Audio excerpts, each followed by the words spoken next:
What you're about to see was filmed on a camera from 6 years ago with one lens.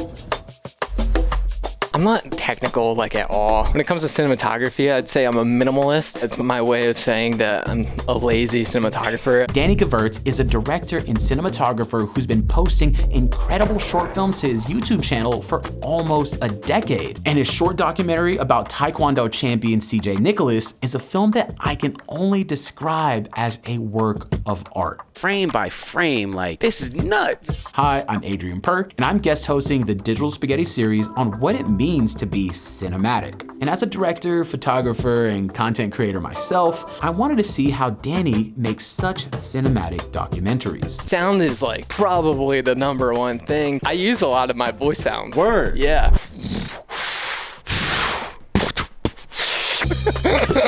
And sometimes it has nothing to do with actually shooting. I plan a lot in pre-production. It's putting you into a position to succeed. When I get out there, so many more great ideas are just gonna spontaneously come out. That's like really where a lot of the genius is. Before the episode, I need to share something exciting with y'all. Every time a creator comes on Digital Spaghetti, there's this moment when they drop a tip that makes you go, wait, that's gold. So to save you time, we collected the best ones and turned them into a free creator field guide. This first edition is packed with DIY production tips, lighting hacks, and low budget gear. They even made me into a...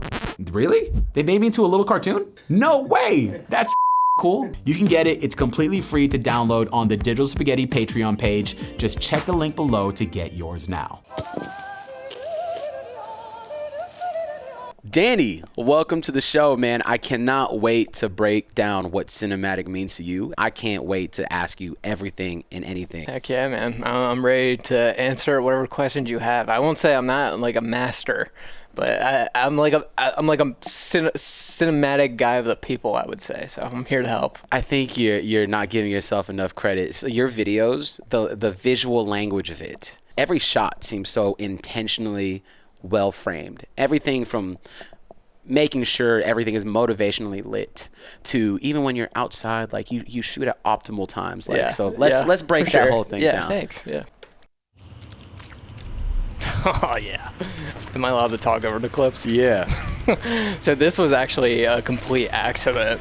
What? So you were talking about, how intentional I am with everything, and I would like to say that I'm genius enough to be like, oh yeah, I'm gonna open with him silhouetted with this gorgeous sky, and we're gonna find this puddle, and it's gonna be this gorgeous reflection. But this was really, we were in this parking lot outside like this like NASCAR event stadium because we were getting shots just like riding around in a truck bed, and it had just rained like a little bit ago, and there's this big puddle, and we had this gorgeous sky with like storm clouds and stuff.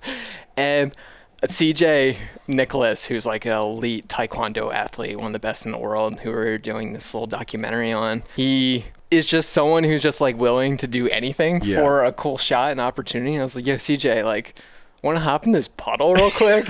Like I was like seeing my reflection in like my dorky knees sticking out of my shorts. I'm like, this would be so much cooler if CJ was in it because everything he does looks cool. So we put CJ in there, and that's really how this shot came about. And I was like, as I was filming, as I was recording, he's doing his cool Taekwondo movements. I'm like, oh yeah, this is the intro. Dude, it's sick. So let's unpack that. Yeah.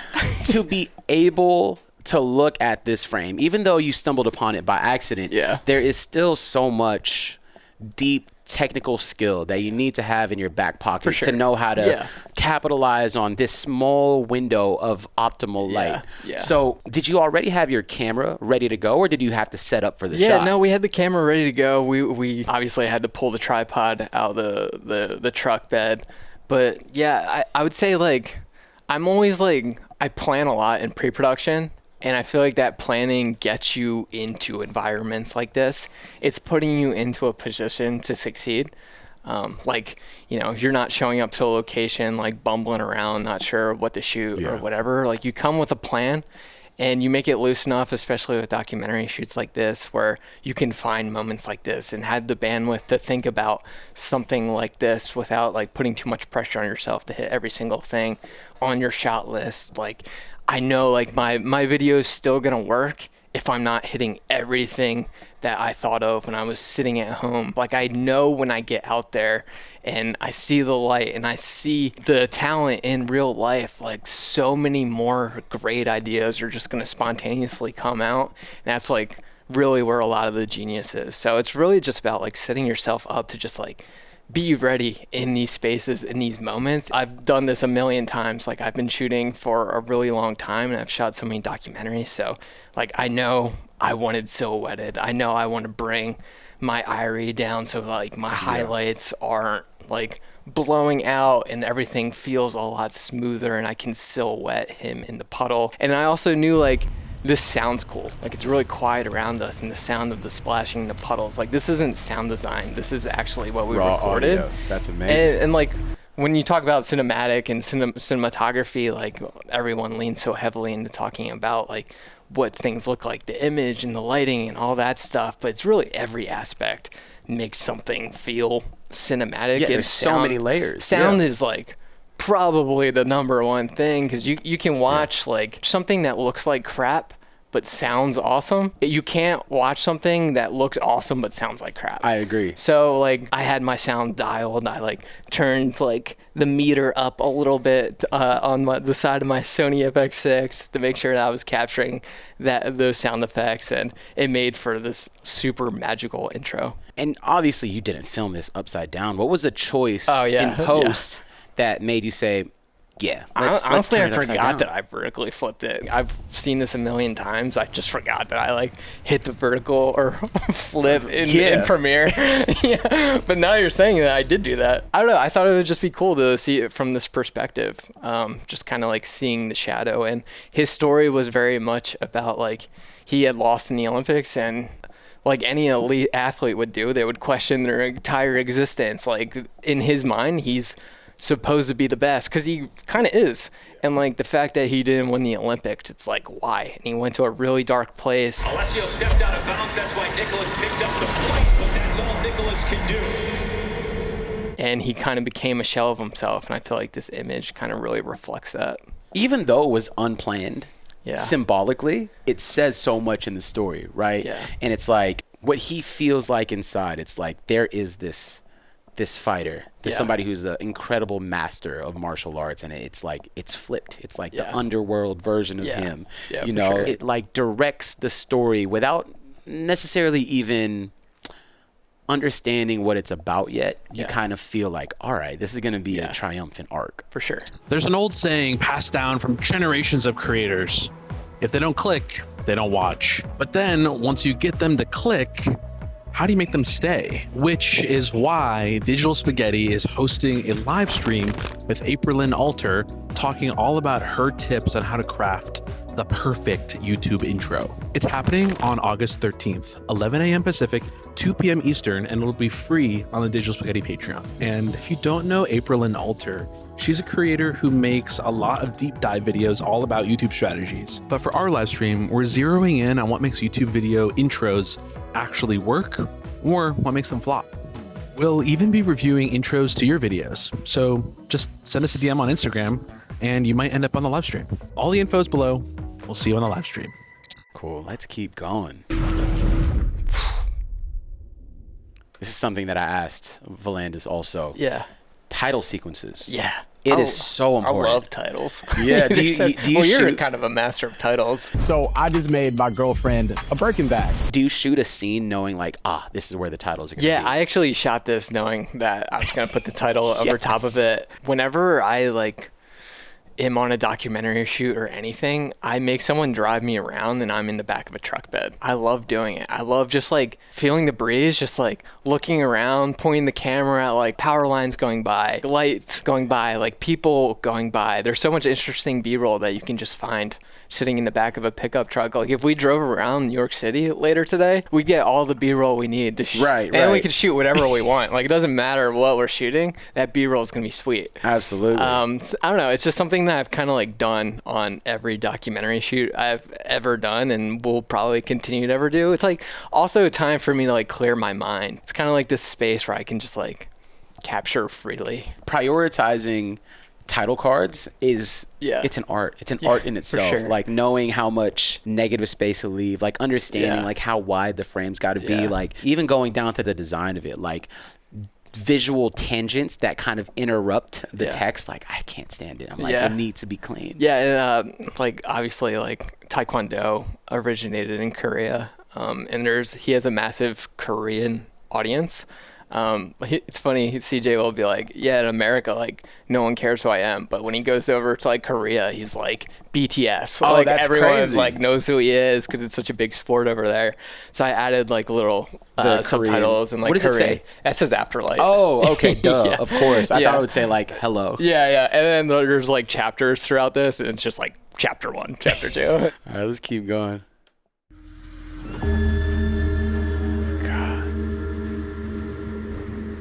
Where is this?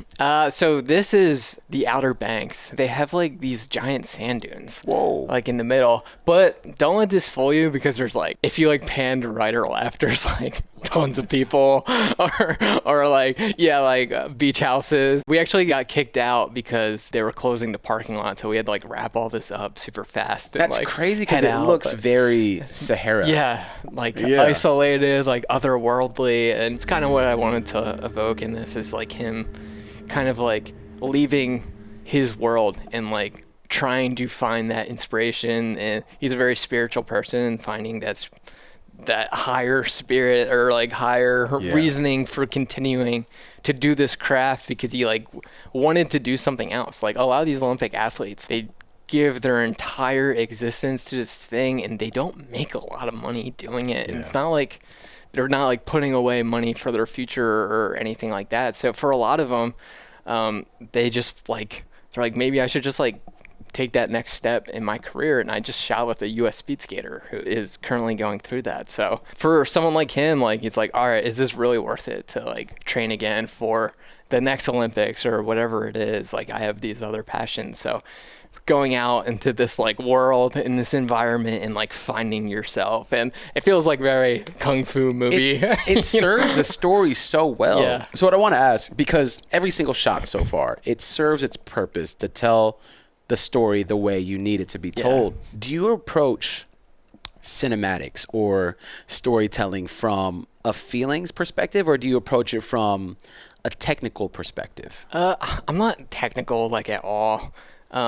I just like when I'm like looking for like references or like the movies that I tend to watch or the videos that tend to give me inspiration. It's like more so like, all right, this made me like feel a certain way. Like, why did it make me feel a certain way? And kind of trying to reverse engineer like what provoked that feeling. I'm not like necessarily sitting there being like, oh, like how did they like this or whatever it is. Obviously, like composition, I would say, is where I get the most technical. When it comes to cinematography, I'd say I'm a minimalist. It's my way of saying that I'm a lazy cinematographer, as in I don't like lighting stuff. I don't like bringing in a lot of lights and having too much crew because I always feel like that just like kind of slows everything down a little bit more. Being nimble and getting liking. coverage is, in my opinion, more important. For sure. And I just genuinely, I like the look of like a more natural aesthetic. Obviously lighting can help to make that natural look a little bit better in times, like bring in a tube or whatever it is. My favorite movies just like look like they were just shot, you know? Like I'm a big fan of Sean Baker, who did like the Florida Project, Red Rocket, Nora. And he's like very nimble, like very much just uses available light. And I try to bring that into like my films in the best way possible. Yeah, I can't wait to continue watching it because it's a documentary. Yeah. But there's music video elements. For sure. Or in terms of like the way, the visual language of it, it's very art film. It's expressive. For sure. You know, so let's keep going.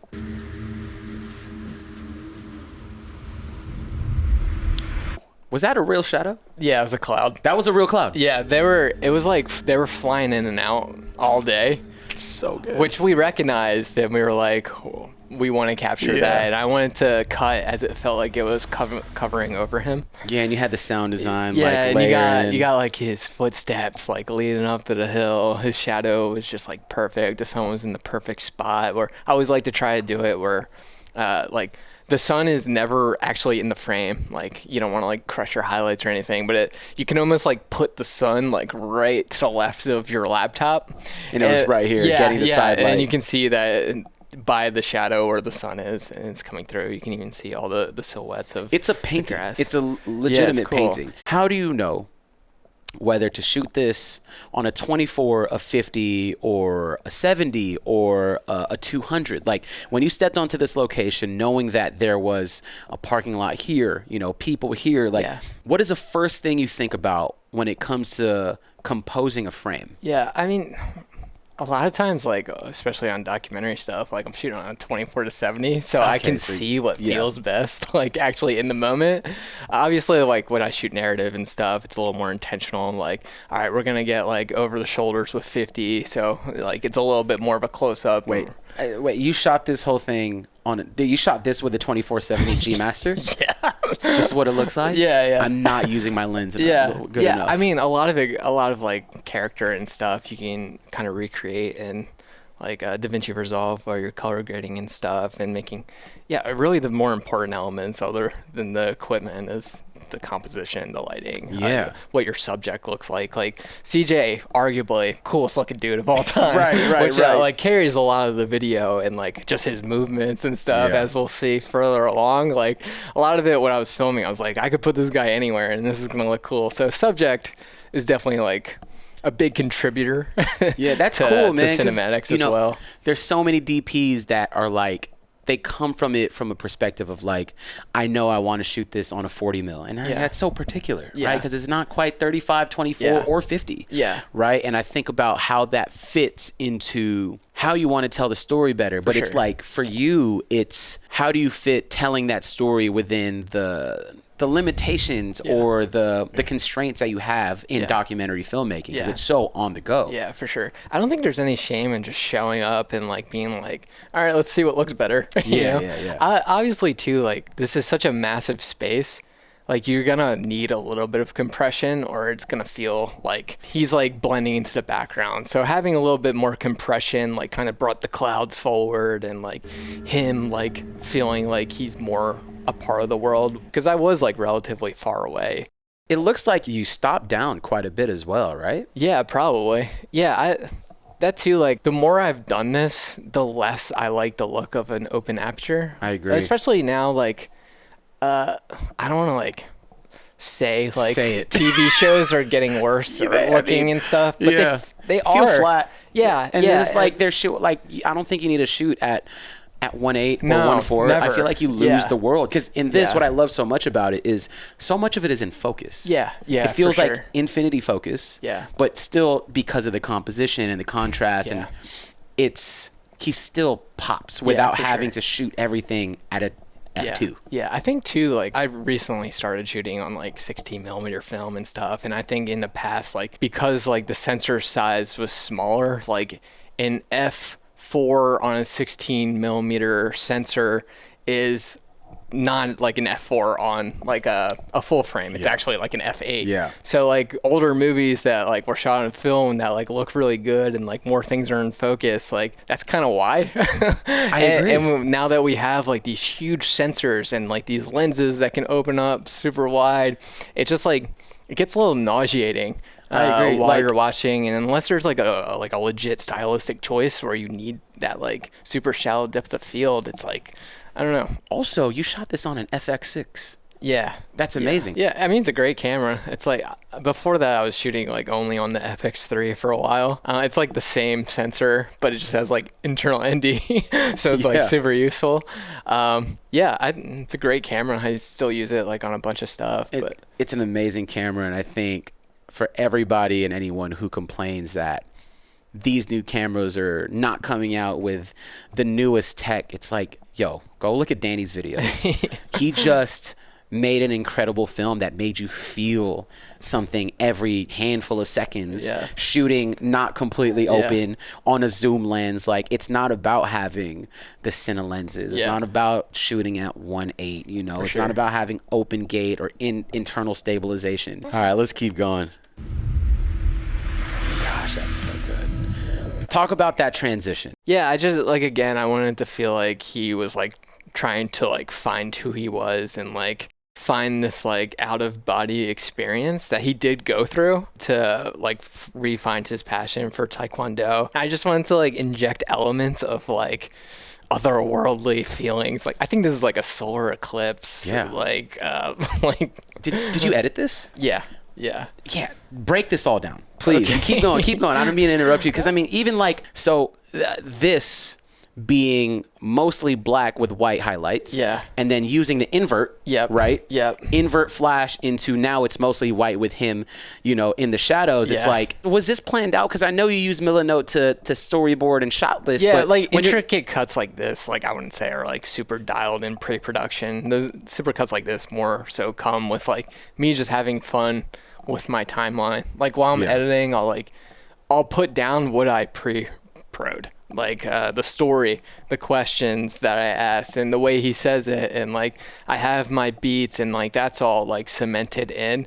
And then I do like so many passes where I'm just like, oh, this could be cool to like play around with this here. Dude, just like frame by frame, like it's that shot, the one where he's like going over top of me. This is nuts. Have you seen the BTS? No, I didn't see this part. I'm like laying in the sand. It's super windy, and every time he did that, just like pounds of sand just right into my face, and just like in my mouth and stuff. And I'm just like, all right, cool shot. Let's move on. This is insane. It reminds me of like an art school kid, like drawing the model and it's like this super chiseled dude. Like you get like I can't take credit for CJ's incredible physique, but dude, it looks his so flowy good. pants are cool. This shot in particular, like, how'd you like this? So is it just that's easy? Yeah. Was it just one light, and then did you have one hitting the wall, or it might just be a tube light over top, and the spill is just hitting the. I got this like textured fabric off Amazon that's like actually red, which you see it later, but obviously I black and whited the image. And again, like I'm gonna throw a lot back on CJ, just looking really cool, and like you're not seeing like the spine, like it's not as cool. Like his chain is sweet. Like that's not something I thought of. You know what? I'm not, as you can tell looking at me. If you put us in the scene, it would not look nearly as cool. Yeah, for sure. Like we're like setting up the interview for this, and I'm like putting my buddy Pat in the frame, or like I'm in the frame. I'm like, this looks stupid. like let's just pray that when CJ comes in, like this is gonna look much better. It always does. I mean, the way you captured him, it really felt like he was being open and vulnerable with himself. And he's again like.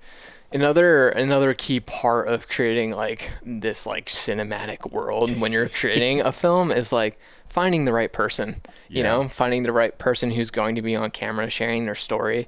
And like CJ just eloquently like shared his story and just knew himself so well and is such a confident speaker. And when you get people like that, it really is a dream as like a director like me, like who can just kind of like, it makes your job easy. Take more risks and like get more creative because you don't have to worry about your person like not really understanding or not feeling comfortable with your decision. He really just like gave himself to this project, and that's all you can ask for when doing documentary cinematic work like this. Something also that I wanted to break down, the complete profile angle of the interview, and he's center framed.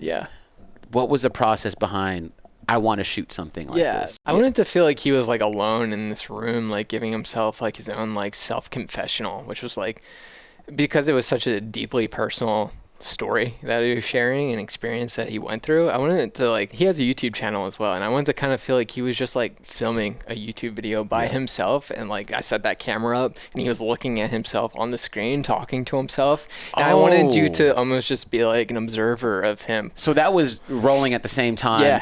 All of it was rolling at the same time, and he was watching himself on the TV talking to himself. I'm like off camera, kind of like how these guys are back here, like asking questions and stuff. I wasn't like sitting in front. That's really cool. Interviewing them. I think so much of being a filmmaker, whether it's, your own story you're telling or somebody else's, like bringing it to life the way you do. Yeah, for sure. You can't discredit that. Yeah, no, right? Because you could have easily shot this with not a high key lighting, and it's just like, it could have looked flat, but there's so much depth in this shot. Sure. And even his posture and like directing him to stand like this, like the way he's holding himself, I think says a lot. And I think this has like a kind of a speed edit too, where his like neck goes crazy. The cut into the wing and the movement forward, the movement going left. Yeah. This is so good. Like, I can't even tell you how good this is. This is actually a shot from a handy-cam. Oh, the one that was on the TV. Or were you filming the TV with a handy cam? So the handy cam is hooked up to the TV. Let's go to that. And then I'm filming the TV. Yeah, so that's like hooked up, and then I'm like filming this and getting like a ton of really cool like cutaway shots and moments. None of these are overlays. It's like true in camera. That's true. Yeah. Wow. So much of today's world is optimize. Yeah. Make efficient. Speed it up. Make it easier to do. Yeah. Fix it in post. For sure. I think what's so amazing about this and why this documentary visually speaks so well is you took the time to capture what it looked like actually there. Like anybody could have shot that or taken the footage and like, let's just throw an overlay on it. Right, for sure. But you, as a human, who knows where AI is going to get in the next handful of years. Yeah, but for now, sure. like you can still feel the difference of like Danny took the time to make this be felt through the lens. Yeah. I'm someone who like, filmmaking's hard. Like it's objectively a hard thing to do. And it's like, it's something where it's like, if you don't love doing it, it's like, there's probably cooler, like other stuff that's easier and like could probably pay more that you could be doing. So like, I'm doing this, like, I want to like be enjoying the experience, like while I'm on set. I want to like try for practical effects. I want to like do stuff that like I find interesting and I think would be fun to experiment with. Me and Valandis were talking about it. So much of what we do keeps our inner child alive, the expressiveness, right? Sure. And it's if you let something or someone else handle that, it's like, what's the point almost? Yeah, like why would I want to not do the most fun part? Yeah. That was my voice. Wait, really? Who is CJ Nicholas? I love that. Yeah, I put like this like gargoyle effect on it.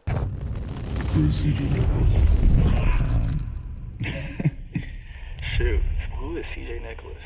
What led you to make this setup right here? Because we all know the standard documentary talking headpiece. So I had actually seen like a SoundCloud video like a really long time ago that I drew inspiration from. It's where they set up like a camera on top of a TV like this. I was like, I'm gonna try this. Yeah, so shout out SoundCloud. Having taste refined to what you like for sure is what makes somebody great at what they do.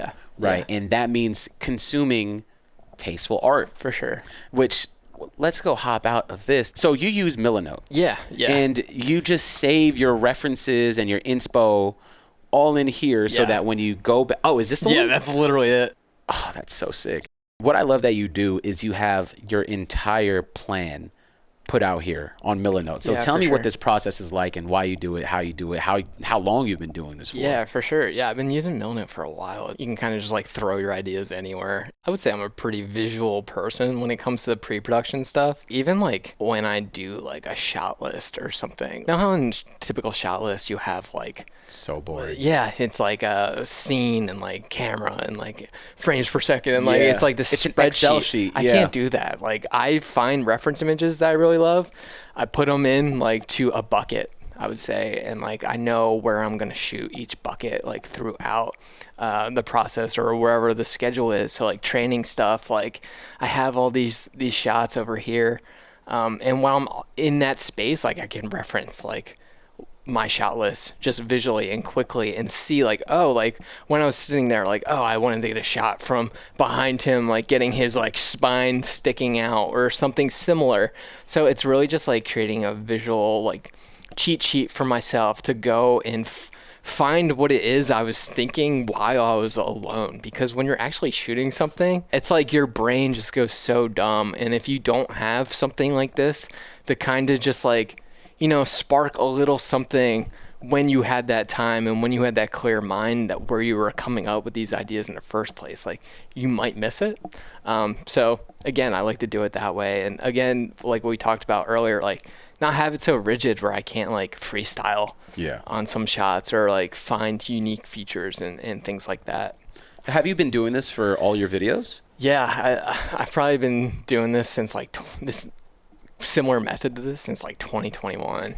Wow. Yeah. And where do you find your images? It's a lot of places. It's screenshotting like videos that inspire me. I have like a list on like Milnote just called inspiration, and I have like different buckets of like this is like athletic like running films that I find inspo in. There's like music videos I find inspo in, and they're like loaded. So like anytime I like like a client comes to me or like a production company comes to me, like I have a so visual many ready. like references. Yeah, I'm like a reference guru. Yo, I need to see this library. Man. Yeah, it's top secret stuff. But I just like will dig through like 10-year-old videos and like find things I like, and because it takes a while to like sure. compile a library of like, I'm gonna use it someday. Yeah, for sure. Yeah, and it's like I try to find things that like I don't know that like are a little obscure, you know, or even like I'll like dig through like old magazines and stuff and find images and like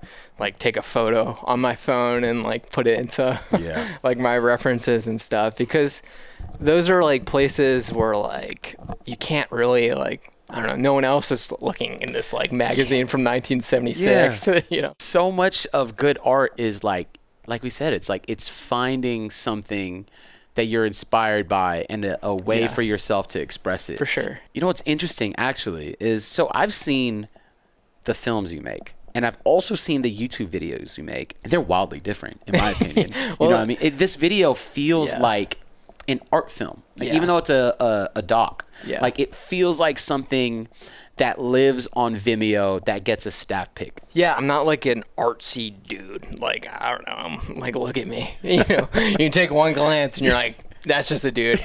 But like, I don't know. There's like a weird part of my brain that I have access to where I can like, think of like artsy stuff, and like I love like artsy films and things along those lines, and like I draw inspiration from cooler people than I. Same man. Everything. I mean, you're pretty sweet. Like I'm looking at you, I'm like, you know what you're doing. You know what the crazy thing is? So many of my DP homies literally dress like this. Just their form of expression is like, hand me a camera. Yeah, dude, I mowed my yard last night. I was like, oh man, it's about to storm. I'm gonna quick run out and mow my yard kind of guy. That's what I look like. I just saw your video about you would never make your talent do something you wouldn't do. Yeah. As a director, I will never, ever ask my actors, my talent, my subject, whoever it is, to do something that I am not willing to do myself. And it's true. It's like, yo, just strap me onto the back of the truck, man. We're gonna do something crazy. Yeah, it's also just good to know, like, what is your talent feeling like while you're filming them? Like, I want to experience that. Like, before I like filmed my first movie, I really researched acting and like acted a little bit myself. Just like, what is it like to like act and like be vulnerable in front of like a bunch of people and on camera and stuff. Obviously I do it all the time, like in my room alone, but like not with people watching me and stuff. So I don't know. I just like I have so much like sympathy for like whoever it is that I'm filming, and like just all I want is for them to just like feel comfortable and like be who they are while I'm filming them. So like I would never ask someone to do something that I'm not willing to do myself. So I think I'm guilty for like, yo, let's try this. I'm like, I don't think I would do that. Yeah, do a backflip. Okay, so what was the choice here? Why did you choose, what is this, like a 16 mil?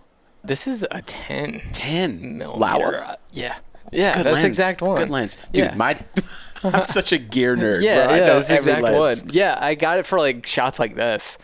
Just making them feel like super small. It's like, a rare used world. Lens, but it's amazing. Yeah, for sure. Yeah, it just mixing like a super wide lens into anything just gives you like an automatic boom of like a wow factor. Yeah. Like this shot in just like a very suburban normal backyard just looks so epic and so large and grand scale, and it's just like me getting eaten by mosquitoes with a guy twirling a stick that he found in the backyard.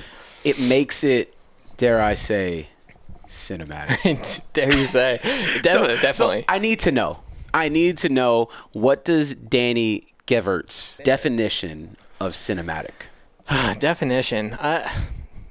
For me, I'm someone who looks at it as like a holistic approach to whatever it is you're creating. Like, even if it's just writing or it's like cooking, like having so much thought poured into one thing, not just how it looks, not just what camera you're using, but how everything feels, who the person is, their action, the sound that's happening, the music, just like being there in the overall morale and like making everyone feel like they're comfortable in that moment creates like what we would call like a cinematic experience. And for me, it's cinematic is just like, you know, like we are all feeling great. You know? Like something about this just feels right. It's a feeling. I totally agree.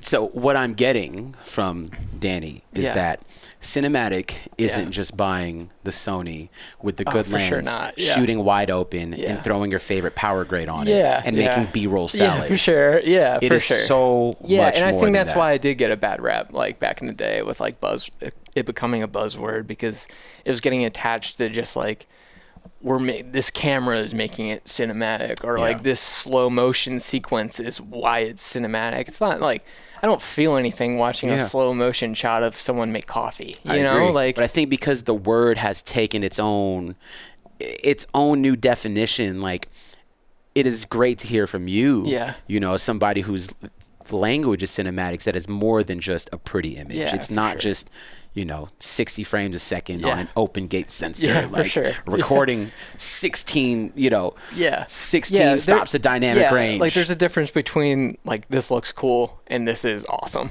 You know, like okay, like sure this looks cool, but like it's not doing anything for me. You know, like you don't just watch a movie that just looks good. Like you love a movie because like it made you feel something about that movie connected with you in a specific way. Yeah, cinematic is it's a culmination and it gives a feeling. For sure. My filmmaking, like just philosophy in general, is just like, was it fun? And that's it. Like, was it fun? And like, I don't know, if it's not fun, it's like, what are we doing? Like, exactly. Life's not that serious. So, what is the core set of gear that you bring on when you film? It's really just like, it's the Sony FX6 24-70.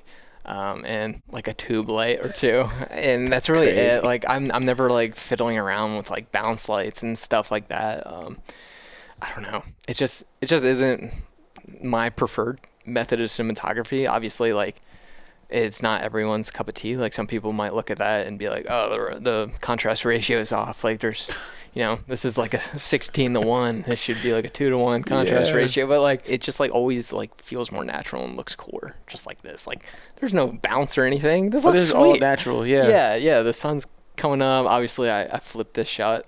Another one flipping it because it feels good. Yeah, it just feels right. Yeah, his world is just upside down. But yeah, for me, it's like this is how I have fun filming, and this is how I'm going. If I'm having fun, I'm going to continue to want to do this. Yeah. So it's like the most sustainable approach, not only for that particular shoot, but for my career.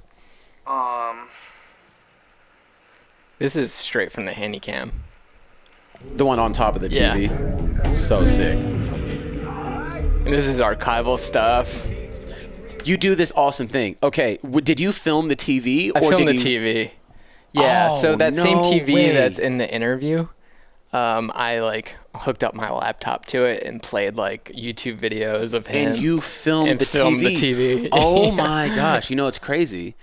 We were talking about this in pre-production. I was like, oh wow, I love how he made the archive footage look. It was probably different clips from YouTube or different cameras. Yeah. He made the overlay look all homogenized so that like it all looks like it belongs together. Yeah. And that was what I thought you did. Yeah. To know that you ran this through the TV and film the TV. Yeah.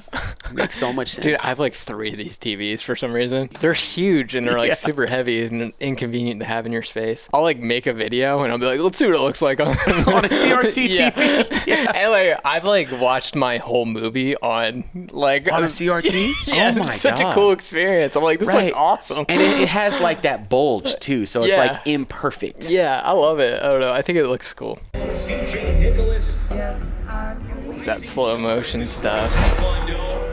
The cuts there, obviously, Yeah. fantastic. Yeah, I think I like speed ramp into like him actually beating someone up. Something that I just talked about recently was some people cut on beat, Yeah. not necessarily on rhythm or pacing, but on beat. Yeah. And cutting to motion, in my opinion, is just it is the epitome of hiding cuts and making cuts feel natural. Yeah, like you're seeing him flow like with a kick and that instantly swooshes in and that just blends the archival imagery a lot better.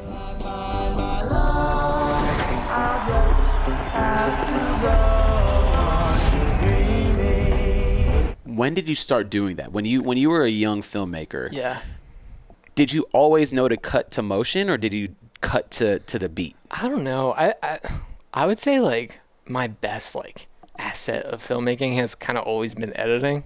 Like I kind of know like even if I know like what I shot sucked, I'm always like comforted by knowing like I can kind of Fix it in post. Well, not fix in post. I just like I feel like I'm good at finding the edit somehow.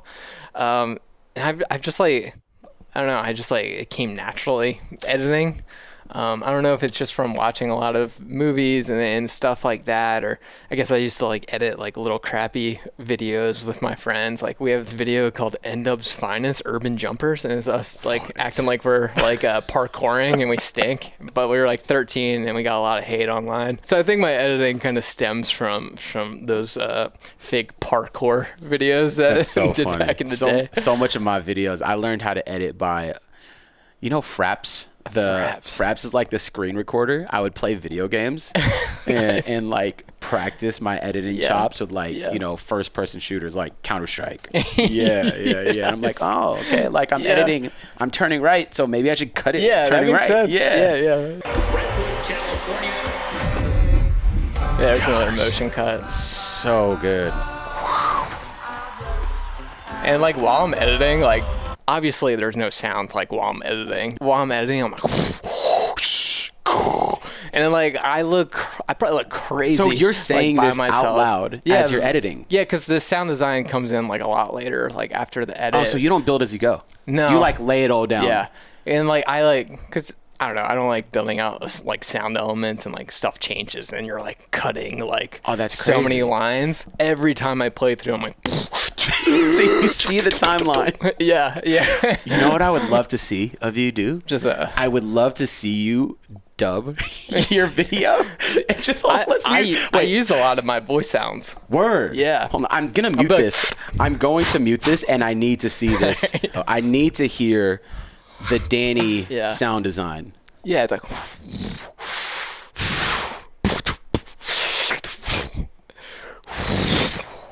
And like I'll be like, and I'll record that and like play with like an EQer and stuff like that. Dude, that's sick. Yo, that is so sick. You can manipulate like very basic sounds into like really whatever you want with tools, like even within like Adobe Premiere. Something I want to ask you about in this film is the choice of black and white in color. Yeah. How did you know what to make black and white? Like, was that something that you planned out in pre-production, or you just kind of found the spots to make it black and white after the edit was done? Yeah, it was definitely something from pre-production. I wanted to create like separation between these like chapters and moments in his life. Like all the archival stuff is black and white except the last archival shot. Even this transition to archival, I wanted to play a black and white, and the opening segment is black and white. Just kind of like creating separation from like him now in like his real life, and things that like are a little bit more spiritually driven, things that like are a little bit more archival. I filmed him like in his like training montage of like him currently training, and he's like back and like doing his thing, and that is black and white because the lighting in the building sucks so much. I know we just said don't do something because it looks cool, but like this just objectively looks better. I'm definitely guilty of like, oh, the color cast of this light is green and something behind him is red. Sometimes there's like nothing. Make it black and white. Yeah, sometimes you're just in a really ugly space that's it's really hard. This is all self-shot, right? Like just you and the camera? Yeah. It's amazing. Yeah, I had a BTS guy, Pat, with me, but yeah, it was just the two of us. It's so crazy, like what you can do with one camera, a couple of lights, a tripod. Yeah, for sure. You know, when you have the right subject, the right story, the right planning. Yeah, you for know sure. what I mean? I just like enjoy all the parts, you know, like it's why I do it. Like I've like done like just directing. I've done just DPing, and like I never enjoy it or like end up caring about the final product at all. You feel a little disconnected from it. Yeah. I mean, I wouldn't say at all, but like not nearly as much as when I've like immersed myself in like from pre-production, finding this person,